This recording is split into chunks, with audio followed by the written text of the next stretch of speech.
If you've got a plugin set up for your online store that's got access to the products there, you can now put content from your store straight into your email.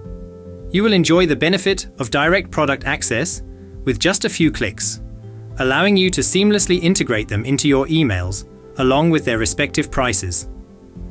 Open an email to which you want to add a product from your shop.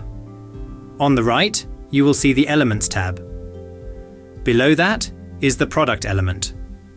Add this element to your email. Clicking on Use Dynamic Content opens a new pop-up window. Click on your store and search for the product you want. Select it and click OK to return to the email. Once you close the window, you can still design the element. Check out our Help Center for more details on creating your emails.